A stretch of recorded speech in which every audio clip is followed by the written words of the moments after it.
Entschuldigung, was halten Sie von Flavio Stucki? Nein, ich kenne den nicht.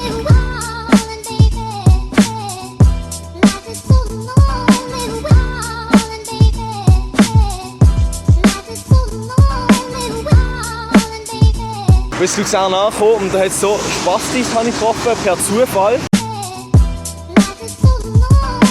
Entschuldigung, haben Sie Zeit für ein kleines Interview? No. Do you speak English? 推翻我Sie haben so. 中国人呐，中国。说英国，我不说英国。 Wissen Sie, wie viel Halbzeit in einem Fußballspiel hat? 45. Also wie viel Prozent von allen Stiere sind weiblich? 50%. Wo steht der schiefe Turm von Pisa? Italien. Ja, aber in welcher Stadt? Rom. So, wir haben jetzt wahrscheinlich eine ganze Folge von «Ich frage Luzern» gedreht. Wir sind fertig, hier gibt es jetzt noch den letzten Zeitraffer. Und ja, dann geht es jetzt dann bald ab nach Zug. So, wir sind jetzt auf dem Weg nach Zug. Also jetzt sind jetzt in Luzern in Mac zu Mittagessen. Sind rausgeschossen worden. Also der Nick hat jetzt Hausverbot.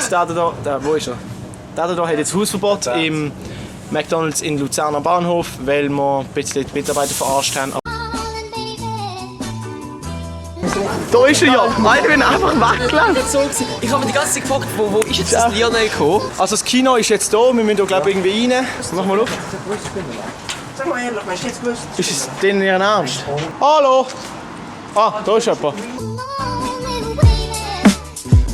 Ich habe gerade gesehen, hier in diesem Programmheftchen bin ich drin. Da bin ich drin. Also das Fotoshooting ist vorbei. Also, die haben eher gefilmt, aber jetzt nehme ich da unten noch einen Platz.